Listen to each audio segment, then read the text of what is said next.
Where's my sound, people? Oh, yeah, yeah, yeah, yeah.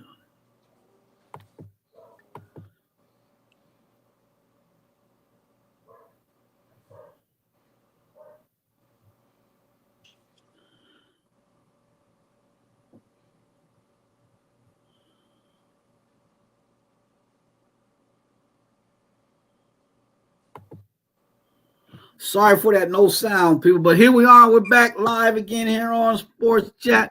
I'm Herman. We got John. What's going on, John? I see you come repping your team. Listen. I woke up ready for John this morning, people. That's Yes, all right. sir. We'll get y'all in East Lansing next time. I got to take a picture, send it to your sister. and my nephew AJ. Yeah, gotta get AJ too. Gotta get AJ. It's all good. It's all good. I mean, listen, I'm not mad at that. I can't rep state too often when it comes to Michigan fans. So you gotta take advantage. That's why I'm wearing black, because I'm in mourning. he said.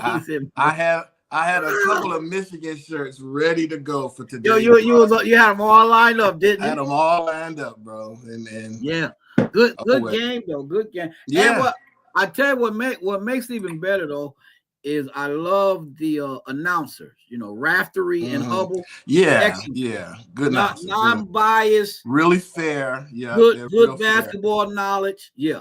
And it was a good game, man. Good game.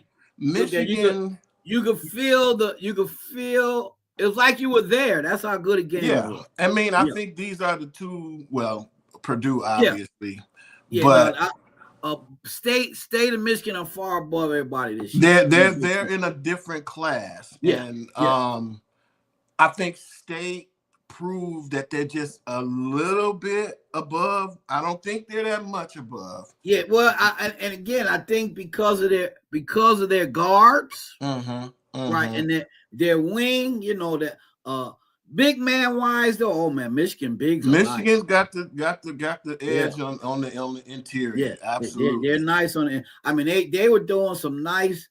I love a good big that can pass. But you're doing it from the post though, or from the foul line extended down, which is where it's supposed to be from. I mean, and it's just that's the kind of basketball I grew up on, man, and it just really I really love. I have a bias towards big men. I am an inside outside. Draw the double team. You know what I'm saying? Yeah.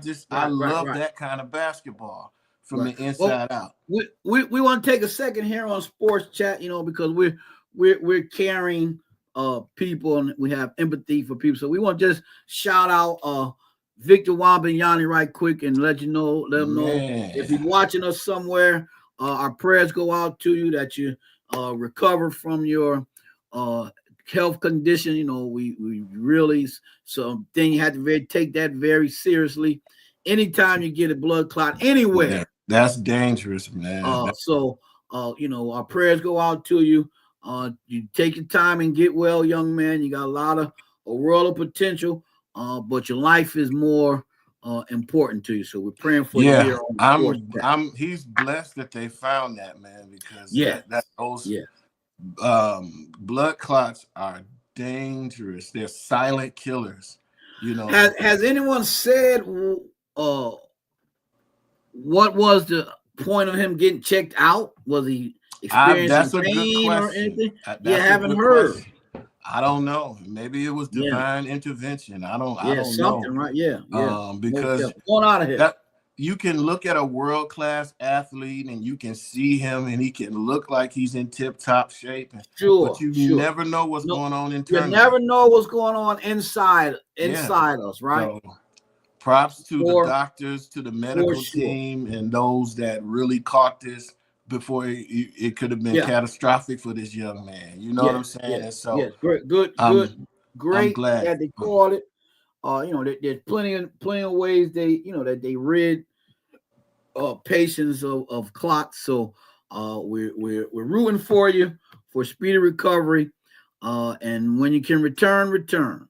Yeah. Don't take your time. Take your time. Nobody push you too what is soon. he? 21 years old. 21. You got your whole NBA career ahead of you, brother. Take your time. Get this right. No, absolutely. And going forward, that you continue, that they continue to monitor it, make sure that it doesn't return after you're ready. Yeah. So we're definitely our prayers are going out for the young man for sure. Yes, sir. Yes, sir. For sure. All right. Well, now our big question today. We talked on it a little bit last week. I want to get your insight, John, on what do you think a Hall of Famer is? What is a Hall of Famer in your eyes? Well, if you're asking me what criteria, I use, right, and then obviously it'll differ for each sport, but for me, what I would implement as the most consistent criteria, whether it be football, basketball, baseball, hockey, regardless of the sport, Hall of Fame to me is all about the resume. Okay. I think, and I think the NBA is particularly guilty of this. Excuse me. I think some of their Hall of Fame admissions are based upon how talented the player was, and not necessarily what they actually accomplished on the basketball court. And I mean, I can name, I think Tracy McGrady is in the Hall of Fame. Yeah. Allen Iverson is in the Hall of Fame. Yeah. Webber. Chris Webber is in the Hall of Fame. And those are three, and I'm sure there's plenty that I'm not thinking of that who were big on talent. You're not going to find too many more talented players than Allen Iverson or Tracy McGrady or Chris Webber. But when you look at the resume, even, and I know that the Basketball Hall of Fame encompasses just about every area of basketball of your career, be it high. I don't know if they do high school. They may let you in there if you're good on the modified team. Yeah, I'm saying. But even with that, I just don't think that. I mean, obviously Tracy McGrady was straight to NBA from high school, so he didn't have any collegiate stats. Right. Georgetown, Iverson had a decent career at Georgetown, but they didn't win anything. Chris Webber, obviously, back-to-back, the Fab Five era, back-to-back NCAA final appearances, but never cut down the nets either time. Didn't win a Big Ten title during his tenure there. So if and I think the NBA is the most guilty of all of the four major sports in this country, or basketball, I should say, not just the NBA. Yeah, right. Of admitting players whose resume was extremely light, but are in the Hall of Fame. But Tracy McGrady is in the Hall of Fame strictly because of his talent, not about what he actually accomplished, any hardware that he brought home. I don't think he may have won a scoring title or two, but I mean, other than that, what did he actually accomplish in the NBA? And so I think the NBA is, basketball is the most notorious for that. And on the flip side, I think baseball goes in the opposite direction. I think their standards are a little, they can afford to loosen their standards. If you ask me, because that it's like getting in that Baseball Hall of Fame. It's like trying to pull teeth. It's like trying to break into Fort Knox. It's true. It's super exclusive, and so basketball, I think it's not exclusive enough. I think baseball is super exclusive, and I think football and hockey are kind of in the middle, kind of in between, right? That in between, yeah. That's my take. Well, and my thing though is a lot of times though we're, I tend to feel too that it should be, first of all, I think every individual should be finished with their career. Right. No doubt. Okay. And I say that on the basketball side because you have coaches who are in the Hall of Fame already, but they're still coaching. And so the thing about it is the information you have about me is not even complete yet. Right. Exactly. So I've got a bust, I've got an area, but I have incomplete information. What am I doing in there? Yeah, and to me, it's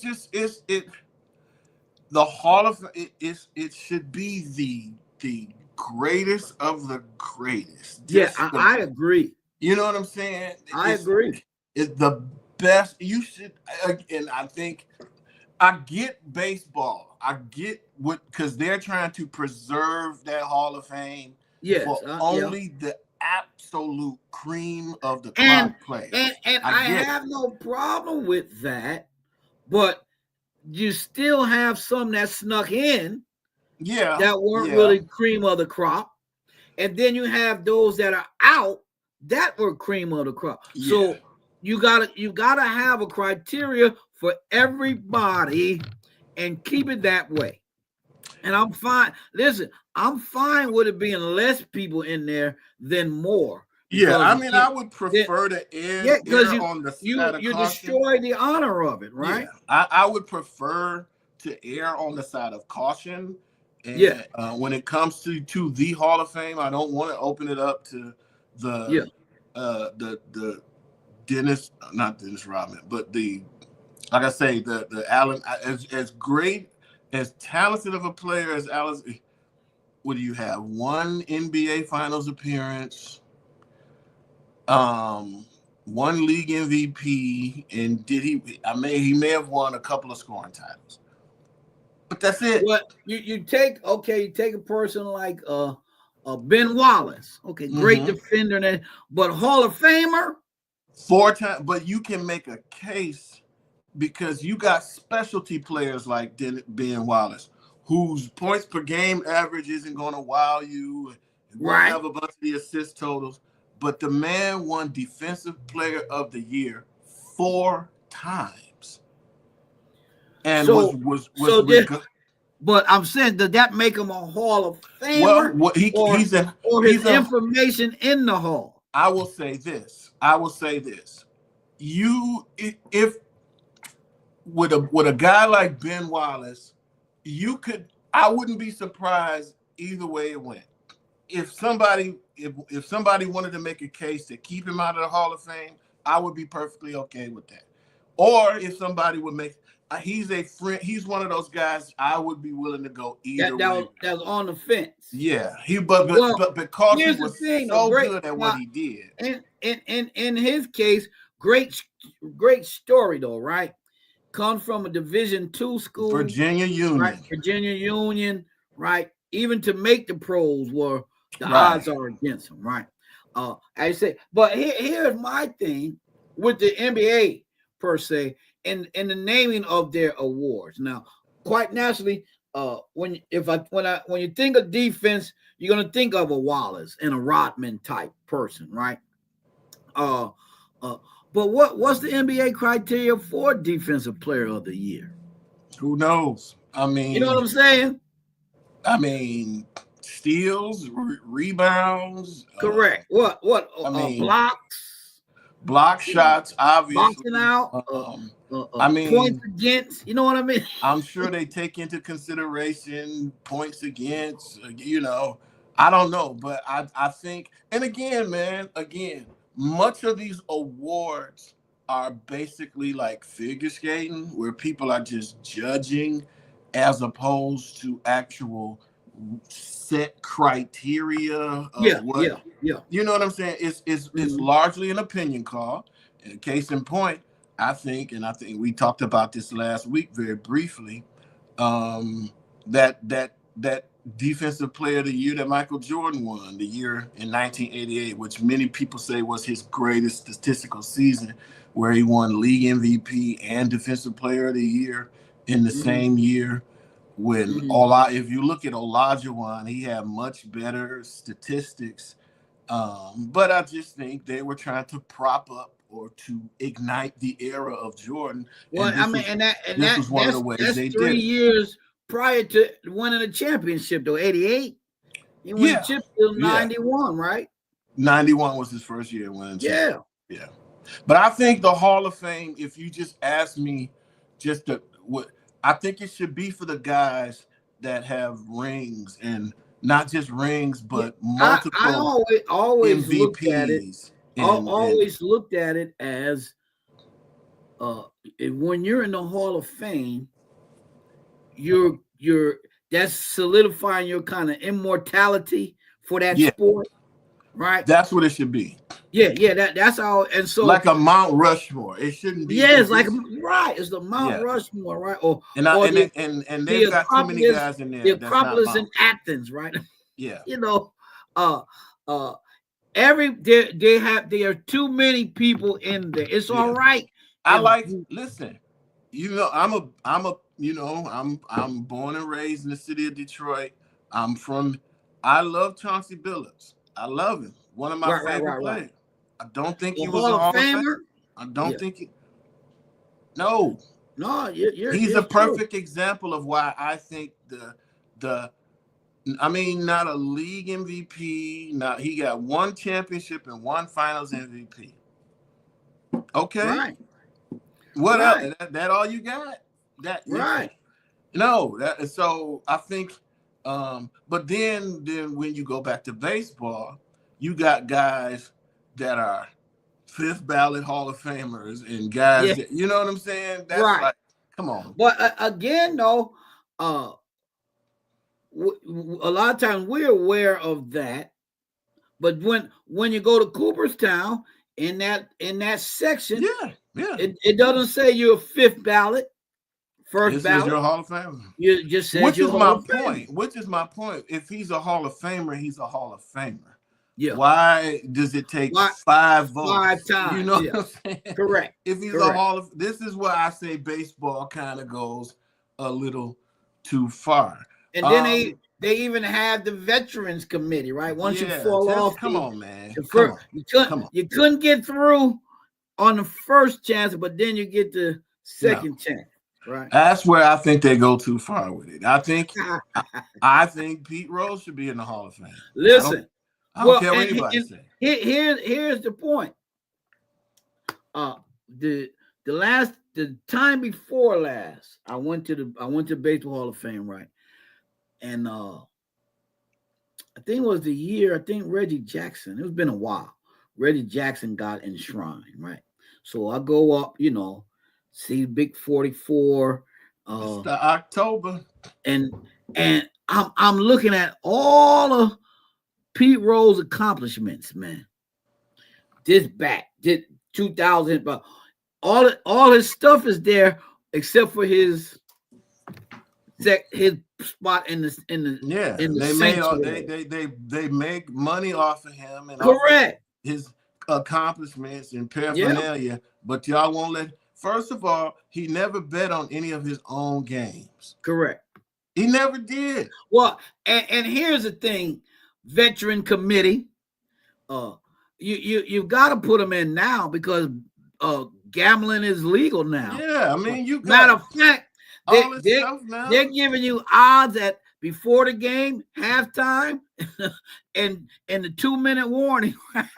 It's crazy, man. Just the fan duels and the ESPN, all this stuff, ESPN man. Bet, right? Come on, the odds man. Before the game. Hey, John, who you got? Don't they do that on TNT, right? Inside the NBA. Course. Hey, Charles, who you picking tonight? I mean, and I think it was, if you just look at his numbers the 3,000 hits. It's just no sane reason to keep this man out because he placed a few bets on games that he was not even personally involved in.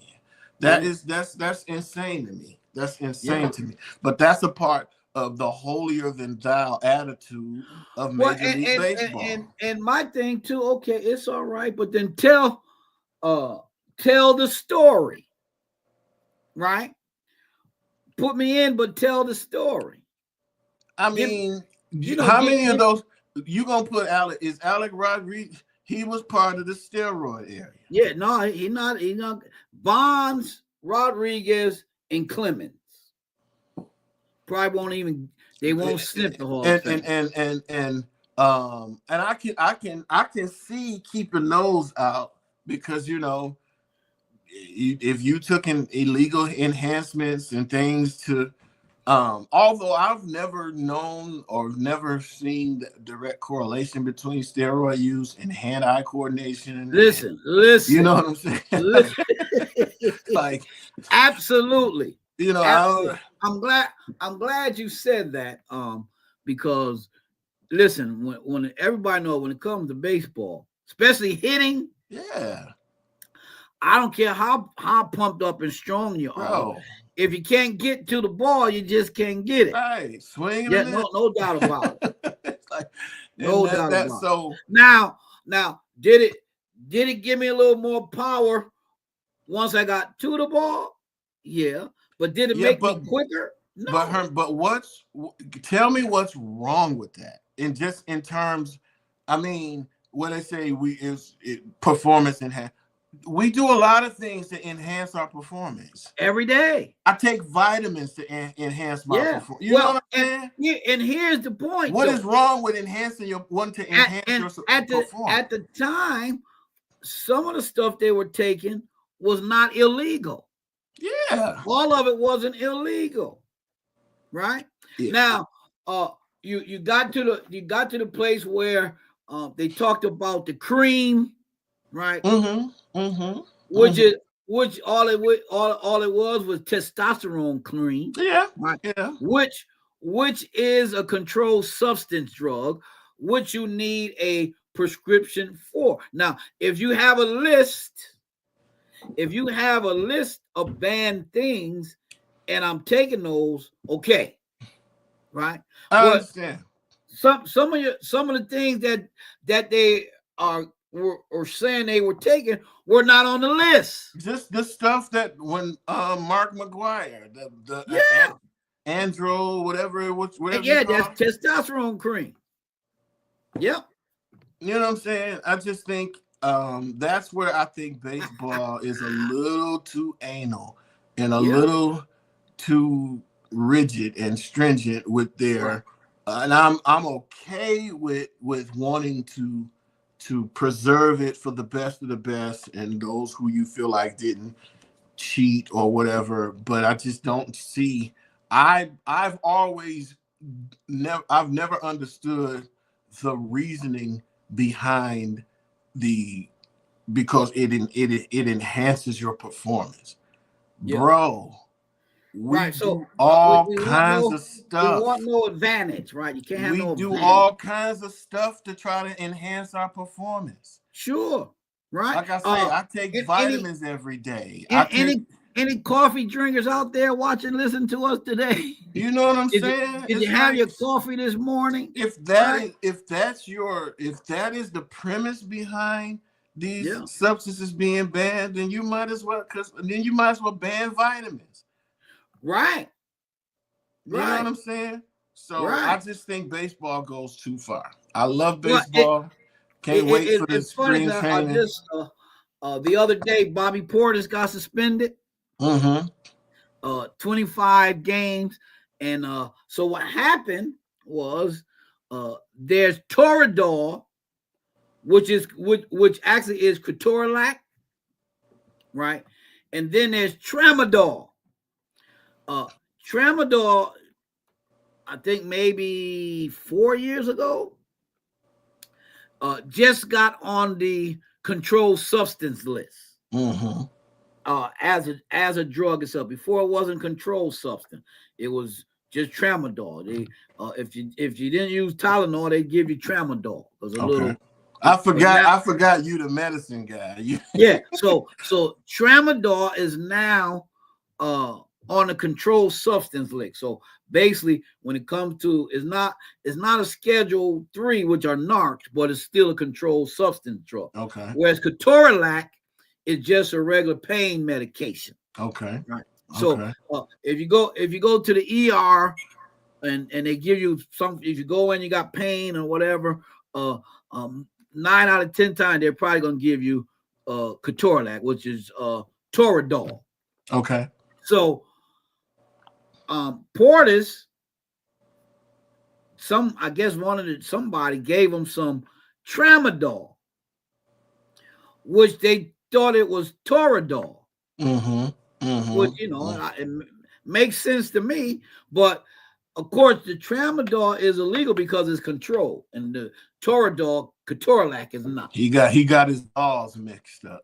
Right. Because either way, he should have a prescription or an order for either one. Yeah, absolutely. Absolutely. So that's what happened to him. He was taking something for pain, which he normally does take the Toradol for the pain, but the person gave him some tramadol, and so that's what happened. Well, I mean, listen, the rules are the rules. So yeah.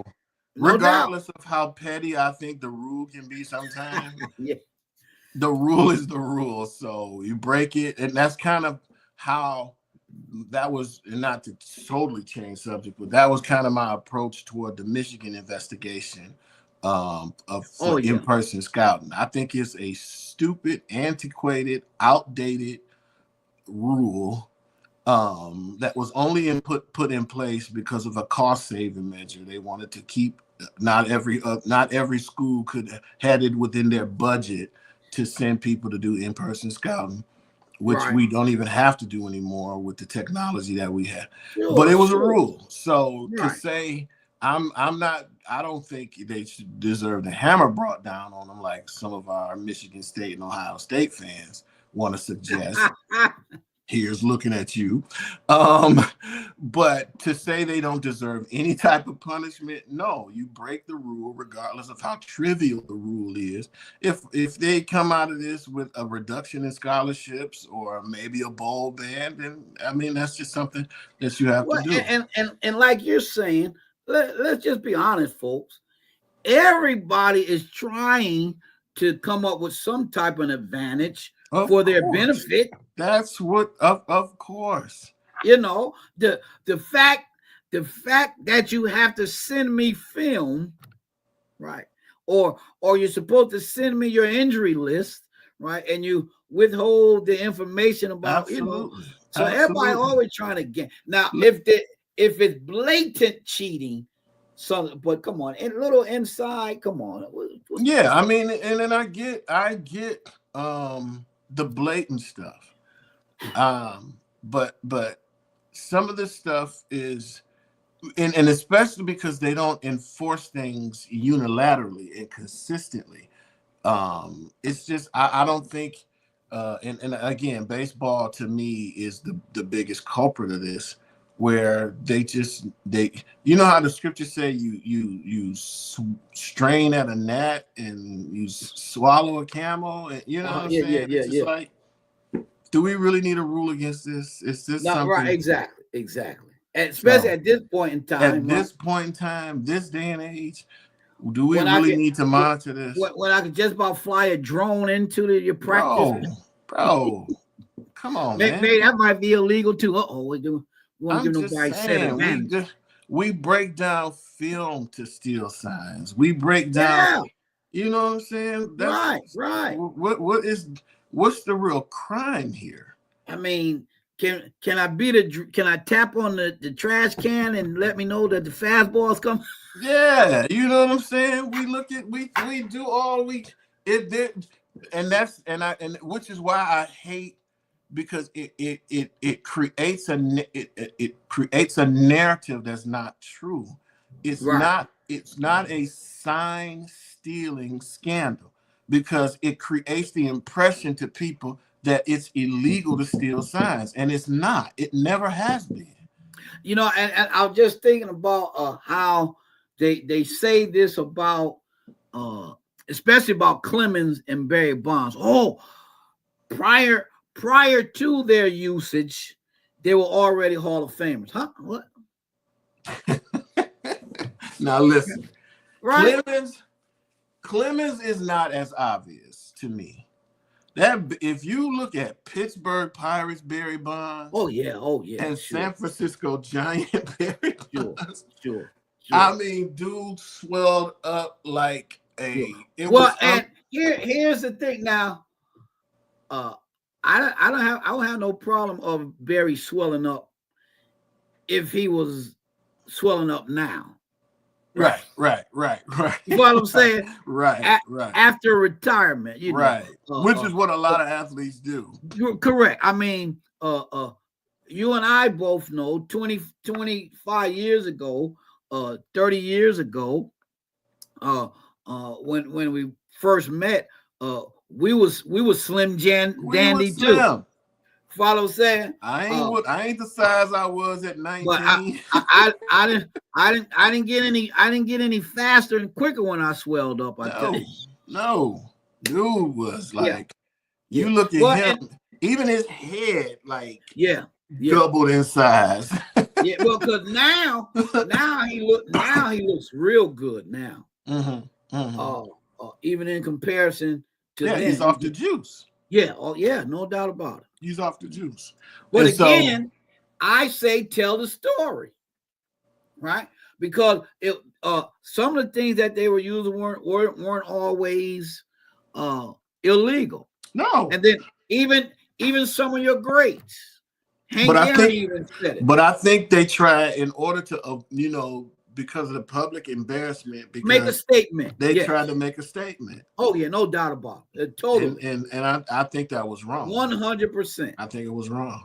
You can't retroactively. And when you're the person we want to make the statement about, yeah. Because look, think about it. And I remember the summer. It was exciting. It was great, right? The Sammy Sosa, Mark McGwire summer. Oh man! Oh my God! Baseball, they milked that for everything. Oh, they milked it to the T, right? Everything they could. And then they want to turn around and make them villains. It's all illegal. And y'all milked.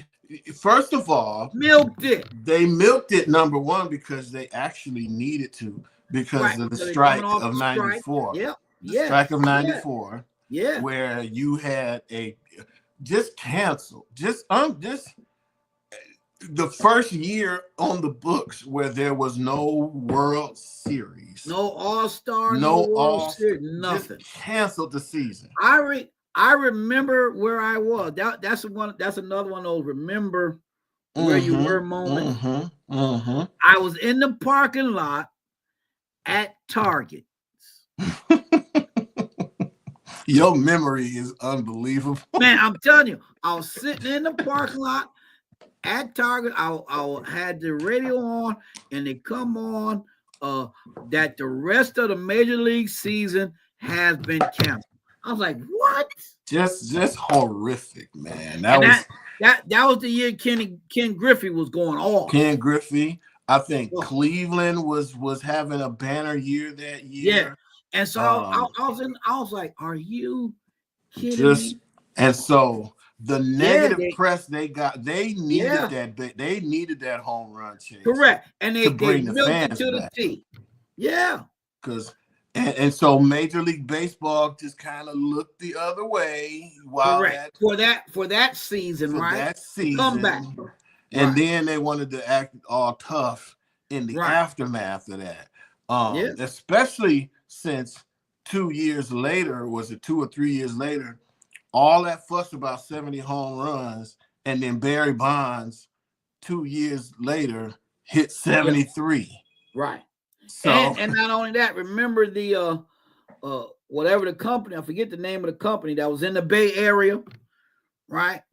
Because you had the Giambi was in there.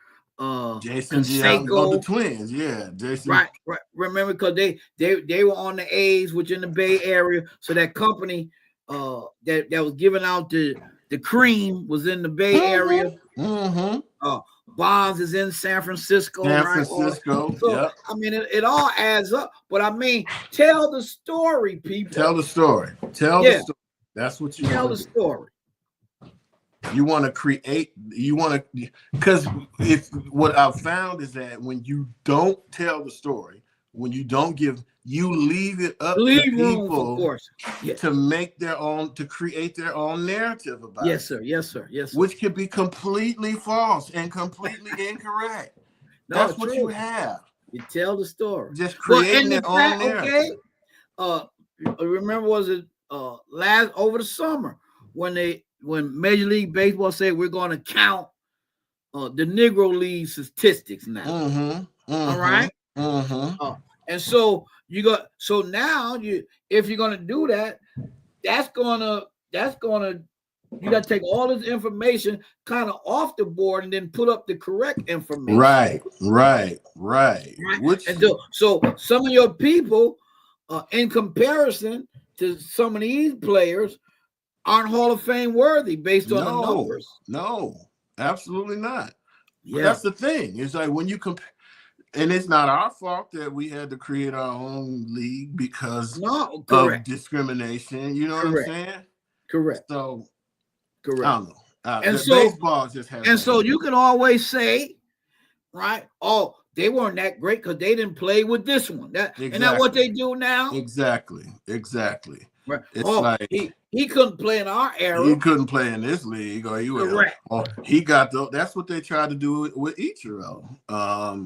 He compiled a lot of his stats in Japan, but then he shut it down. But then he came over here and said, "Let me show y'all." He said, "Let me make y'all. Let me help your mind. Let me help your mind." No doubt about it.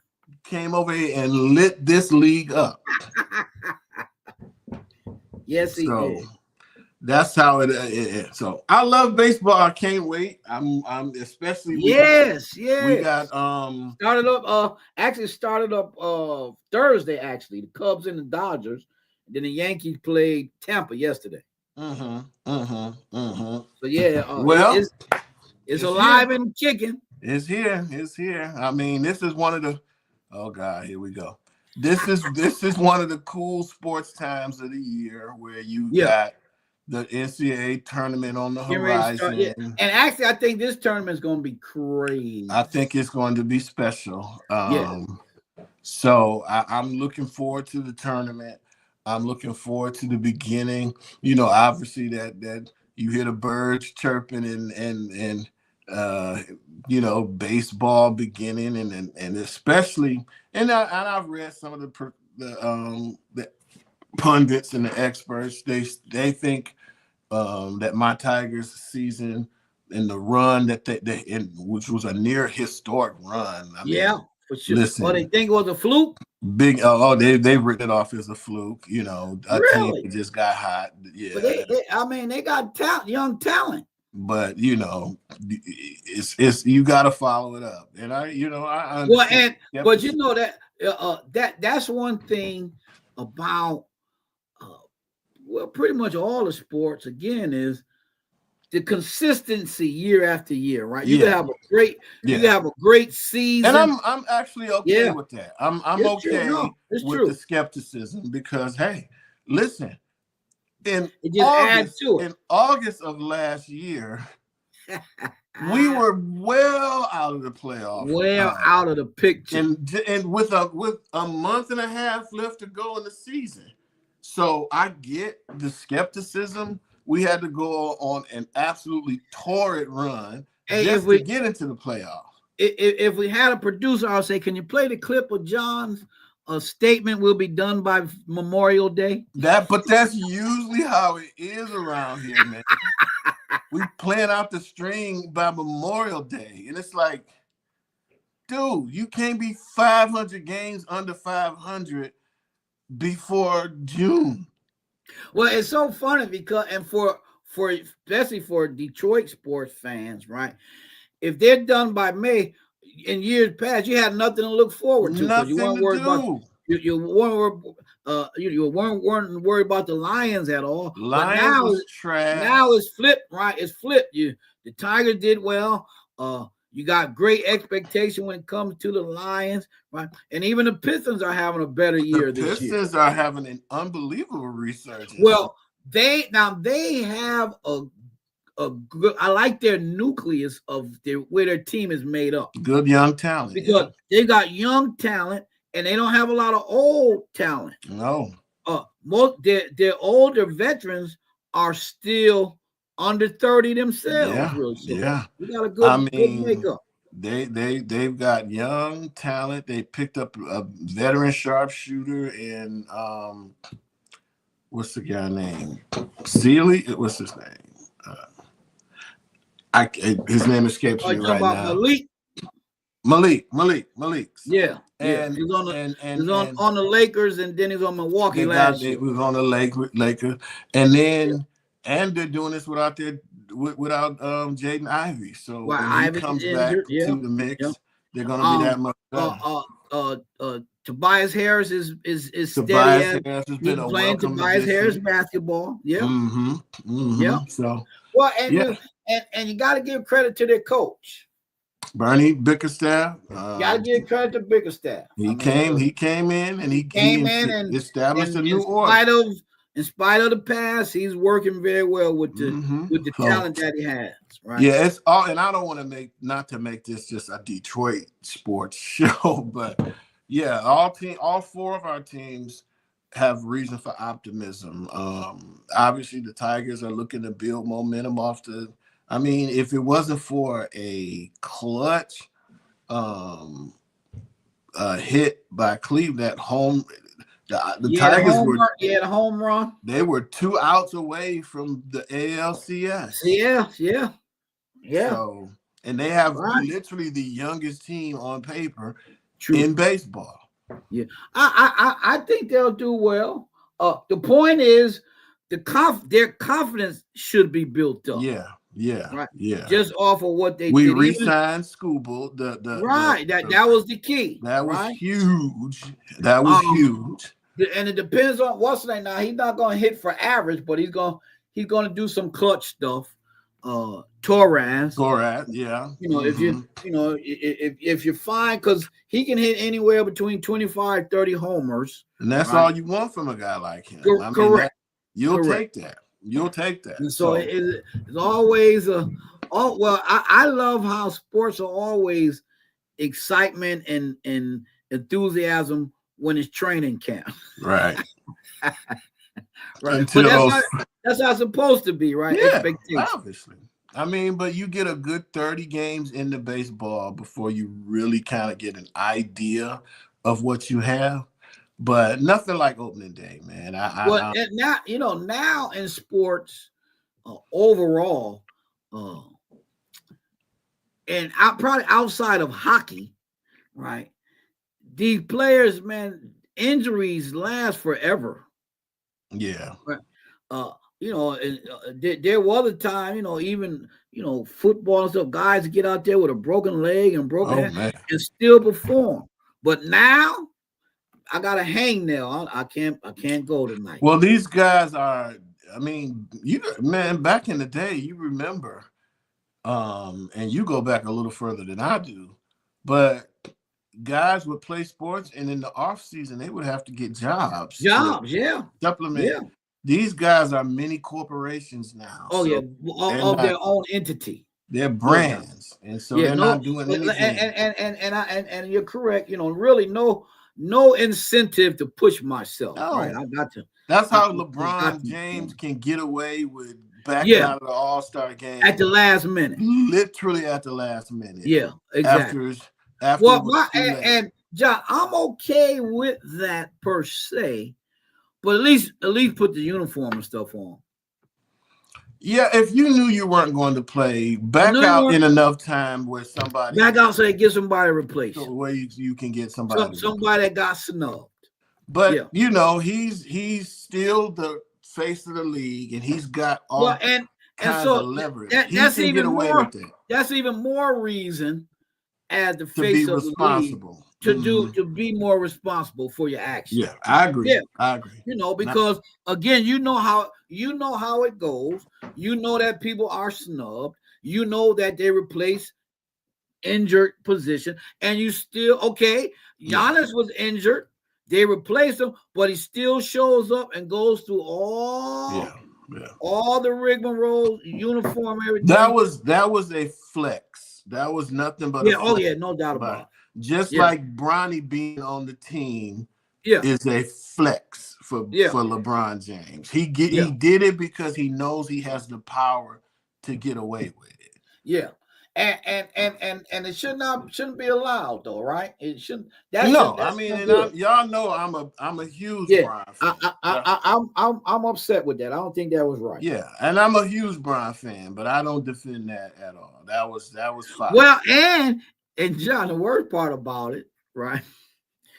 You know, you're nursing a foot injury, right? So you don't participate in the All-Star weekend. And then you come out and drop 40. Then you come out and drop 26 and 40. He was wrong. He was wrong for that, man. There's no flat out. There was no look. I'm the biggest Bron fan you'll find. You will not get me to defend that. He was wrong for that. He was wrong. Well, no, it's so funny though, because of course, you know, they always find a reason to try to kick LeBron down, right? So they lose to the Hornets. So everybody's and you know, LeBron missed the last 2 threes that he tried. So that karma's come back to get him. Okay, so he says, you know what? I'm gonna go back-to-back game, and I'm gonna put drop 40 in Portland. Okay, you guys say he's not clutch. Oh, it's just hilarious. I think his biggest crime, especially I don't think LA fans were ever going to just completely warm up to him, because he was Kobe's, and they've always maintained they had a great level of respect for each other. Respect for one another. But just in terms of fandom, he was Kobe's rival. The thing about it is, and I feel bad for LeBron on this behalf, is the fact that he comes to LA, right? Who Kobe himself said, okay, now I'll go back and watch. Kobe said that himself. Man, would you go watch Nick Young and right, correct. And so and again, let's face it now. Unfortunately, in life, more people, the love and the accolades for people come out after we die. Uh-huh. You know, the heartfelt appreciation and everything. People's stature tends to grow after they pass. Sometimes you could be the worst person in the world when you pass away. Absolutely, your stature grow, and so even Kobe's stature, if his stature was as good as it is now before he passed away, then they would be saying he was the GOAT. Yeah, no doubt. Right? No doubt. And so LeBron comes to LA.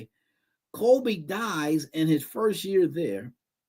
No, it wasn't the first year, second. But in the middle of his second year, he passed away. So now all the attention is switched, right, back to Kobe. And then the pandemic hits. Right. Kobe passes in January. The pandemic hits in March, right? And so now the NBA season is put off, right? Your team would so LeBron in LA didn't really get the fair shake, even though they won the bubble chip as if it was the regular championship, right? Because can you imagine? Can you imagine the attention they get with a regular season coming? That was unfortunate because the postponing of the season and the Lakers. You gotta remember the Lakers were the number 1 seed when the season halted. Correct. During the time, they were the number 1 seed. Because they had just had a matter of fact, I had it, but I don't think I still got it now. I had the game where they beat the Clippers They had finally beaten the Clippers to get that number 1 seed. They beat them, the Clippers, to beat the number 1 seed. And so I think that season robbed them of being able to hoist that trophy. Correct. Actually in Los Angeles, which I think would have been much better for LeBron's Lakers. The love that he would have you hoist the trophy in the real setting, as in the real basketball along setting. with the passing of Kobe. Now I'm not one that tries to deny him, the bubble championship. It don't really. It does count. But to know what the accolades would have been if it wasn't for the bubble. That's unfortunate. I mean, that's a whole nother level of mental preparation stuff that we can't even understand. To be in a bubble like that, come on. And I think that's why he so desperately wants to raise another one before he retires. Yeah. But just his comment alone when they won the bubble, right? Now give me my respect, he said. Yeah. Right. But I think the mistake that they made, and I'm gonna blame Laker management for this one. Oh, for not keeping that team together. They broke that team for another year. Yeah. Let them run it back. What was the point? I don't get that. Let them run it back. Yeah, let them run it back. So let them run it back. Yeah, let them run it back. But that was you run it back with that saying that they're winning. They're winning it. That was a good squad. Yeah, that was the best team in the NBA. And they won it without what's his name even coming to the bubble. Avery Bradley. He sat out. He sat out because he didn't want to go with the. Did they give him a ring anyway? I think they did. Yes, they shouldn't have. No, because he should have participated. Well, he had the code. They gave you the option, right? Because of code. Yeah. But I think that's why he really wants to win another championship, because even though I think it's a legit title, just the fact that it was won, it just don't feel as complete as it would if they were in crypto hoisting that trophy in front of 20,000 fans. No doubt about it. I think that's what's missing from it, and I think unfortunately there are things in life where the suspense level, the victory level is not the same because of whatever reason. Right. Because even I think it was the who won the World Series that year? Wasn't it the Dodgers or was it the Astros? It was the Dodgers. Right? Because it would have been an all LA. And so they didn't even get the same. Both teams talk about we want a parade. Right, because you couldn't have a parade during COVID, right? No, you couldn't be on the streets, number one. And so all of those, but again, you got to tell that story. Yeah, so as you said, as you stated, so you won't create a false narrative. Tell the story. Yeah, that was unfortunate. I mean, if I'm a Laker fan, I'm still gonna take the championship. Oh, I'm gonna take it. I got the hat. It's a legit championship. But it did leave you feeling a little robbed. Well, because you still, even though they won it, you wonder what really could have happened. Yeah. No doubt. I still think they would have won the championship. Yeah, me too. But you never know. So because even in the case of Anthony Davis, right, who actually was the primary option in that chip. Yeah. He'll never get the credit for it because of the bubble. Yeah, I think Bron won that finals MVP. I think that's another example, because you could have easily given that finals MVP to Anthony Davis. Oh, sure. You could have easily given it to him. Yeah. But that's like Jordan's Defensive Player of the Year in 1988. Sometimes they just gonna vote and they're gonna do well, it. And you and when you, like you're saying, the league itself, everybody takes advantage of the person or whatever the system that's in place to take advantage of.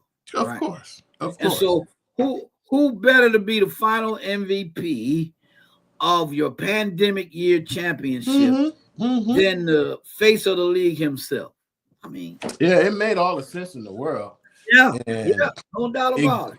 It gave him the ability, because you can't come to the Los Angeles Lakers and not produce a championship. That's right. They just go with the territory. That's the pressure that Luka is going to be under once that team becomes fully his. Correct. Which, I mean, I don't know. LeBron just signed a 2-year extension. So, but I think and he does it in the fact of knowing now that Luka is going to be there, maybe.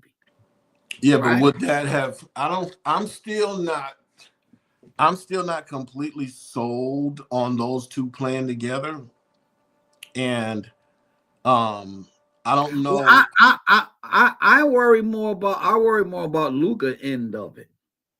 That's what I'm saying. It's like I don't, because remember, he ain't Luke. In order for this trade to make sense, Luka has to sign an extension. Yeah. He's got to sign an extension. But here's the thing: is he's gonna be short $100 million because of regardless of where he's right. But who else really gonna pay him? Or who else can pay him? Nobody else can pay him that amount of money. Right. And, who knows what opportunities await him in LA where he could possibly recoup some of the money that he lost. He get the $100 million back. Yeah, sure. But he's got to get over the fact of being traded, number one. Yeah. I think once the shock of being, because, even in his press conference, he had that. Can't believe it. He almost looked like a boxer that got hit too many times. He just had that dazed, confused. He almost looked like Jason Kidd was looking, right? Yeah, Jason Kidd. Did you see Jason Kidd at that press? Jason Kidd looked like Mike Tyson that Robin Given interview. Man, right? Exactly. He looked like he wanted to punch that general manager. Oh my gosh. He was and then dog, at the end of the day, you got to put your pants back on and get to work. Yeah, you got to strap them up, lace them up, and get to work. But get to work. I mean, that's business and that's part of the game. But the Lakers, everybody talk about Dallas, and the Lakers took a gamble, and that's not as huge of a gamble because I don't know with Anthony Davis's injury history how much they were willing to reinvest in him long term. Yeah. The one thing about it though is the fact is that nobody's really mentioning it is team wise, Dallas has more players than the Lakers do. Sure. So for now, for now, yeah. It looks better for Dallas in the short term. Correct. But I think long term, especially if Luka re-signs, long term it's a better deal for them. It's a great move if you get him to resign. Yeah, I don't think the young man. We're talking about a superstar player, and he's only 25. Right. And people say, well, he's injury prone too. I would rather have a 25-year-old injury prone than a 30-year-old than a 32-year-old injury. Yes, sir. Because you can make it up with this one. Yeah. And if you're saying he's as accomplished. Because people, you saw the response from Dallas owners. That my God! We won't. I mean, just totally slammed him under the bus. A guy who just led you to the NBA Finals a couple of months ago. If he was able to accomplish all that he's accomplished thus far, without giving what you call maximum effort, can you imagine? How dangerous is he going to be if he does give maximum effort? Right. And what does that say for him? What does it say for him? So right. That is the sky is the limit for that kid. I've been able to and that may be part of the problem though with him too. I did all this as I am. What's the problem? Right. So is there any incentive for him? Well, it's kind of like Shaquille O'Neal. If Shaq would have Shaq could have ended the argument for the, now it's still an argument between him and Wilt Chamberlain. Oh, center wise, he could have ended the argument if he would have if you could take those 3 years where he was just an absolute wrecking ball. He was just an absolute force of nature. The most dominant 3-year stretch probably of any player I've ever seen. If he could have captured that in a bottle and made that the Shaq of his career, it out over he'd be in the GOAT debate. In the 12 years, no doubt about it. He'd be in the GOAT debate. Ain't no question. No doubt about it. No doubt about it. Well, but I will say this about Shaq, because he's a pretty honest fella. Shaq goes, well, I didn't see the need for me to work out. Because he was so much bigger and stronger than everybody. Well, and not only that, he said, because I knew I had a dog that was in the gym every day, that I didn't need to do it because I had this person with me. Yeah, but what if they would have did it together? Yeah, exactly. Well, and that's where Kobe fell off the cart. That's the thing. That's why Kobe got. He knew Shaq wasn't giving the effort that he was putting in. If he had Kobe's work ethic, oh my gosh, Shaq with Kobe's work ethic, because Shaq would tell you, he said, Shaq would tell you, it took me good 2 or 3 months of the season just to get in shape from being out of shape. That's crazy. He admits that. They would have that Bulls 3-peat, those 2-3, they would have equaled that. They would have if they would have stayed together and Shaq and Kobe would have been on the same page. They were, because people say, well, point to the Pistons and say the Pistons beat them. Yeah, because they were I'm not taking away anything from the Pistons. I love them. I love that championship. But that had as much to do with the disunity and the turmoil on that Laker team. Yeah. The dysfunction of that Laker team. And that shows you, the Laker team shows you what talent does. Yes. Because the dysfunction and lack of teamness, they still made it to the final. But you had a team in Detroit that was the polar opposite. That was the polar opposite. Was the most unified group, right? And then you brought Rasheed into the mix, right? And he fit right in. And he fit right in. He came in. All the guys loved him. He's a rah-rah. Let's get the wrestling belts, right? Fit right in, and they just came together, bang, right? Oh, I miss that team. I miss that team, man. That was some fun times around here in Detroit. Well, and remember the chase down block. Yeah. Don't forget Prince's block of Reggie. They will not win game 2. Well, and here's the thing, because Reggie wasn't a high fly dunker. Right. If that's any other person, that's a dunk. That's a dunk. That's a dunk and probably maybe an and one. That's right. That's right. Well, he gonna go lay it up. Prince was like, "Give me that." We left. We should have had at least one more chip during that run. Man. Yeah, that was a good. Matter of fact, I was in Detroit doing that championship because my uncle had passed away. My uncle Carl. Okay. And when they won it, I was there. I was in Detroit. Man, you talking? I remember. I miss that team. Man. Yeah. All right. Well, we gotta go. We gotta run. We enjoy this time with you here on Sports Chat. We'll see you again. John, see y'all.